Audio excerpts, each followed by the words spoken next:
এখন কে তোর এমনি করে হাত ধরে হাঁটাইব। ইমন রিক্সায় উঠলাম, আসতেছি, মানে আসার পরে হঠাৎ করে সন্ধ্যা হয়ে আসছে, তো আমি তো চিন্তা করলাম একটু রিক্সা দিয়ে ঘুরি।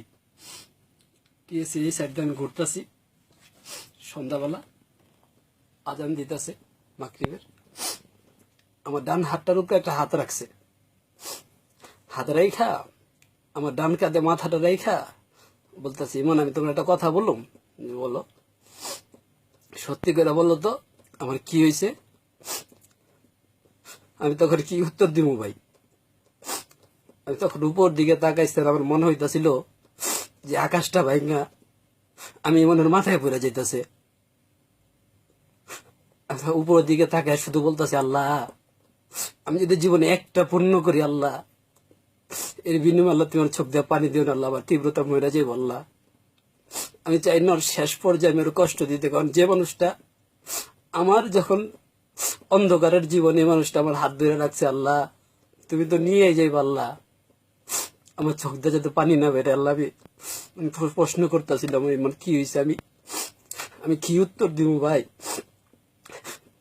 আমি ধনারে বললাম, আরে বোকা, কার এত শক্তি আছে যে ইমনের কাছ থেকে তীব্রতা নিয়ে যায়।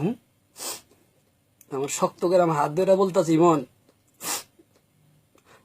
আমি যেমন তোমার হাত ছাড়ি না, আমি বিশ্বাস করি আমার কাছ থেকে তোমারে কেউ নিয়ে যেতে পারবো না, আর তোমার কাছ থেকে আমার কেউ নিয়ে যেতে পারবো না। আমি তো উপরের দিকে তাকা চিন্তা করি, আল্লাহ তুই কোন খেলায় আমারে ফালাইছো তুমি।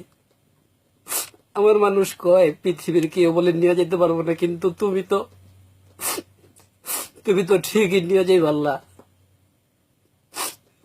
পরে অনেকক্ষণ ঘুরলাম, ঘুরাফেরার পরে বাসায় নিয়ে আসলাম। বাসায় আনার পরে ওর বাবা আমার বলতেছে, বাবা কি হইল।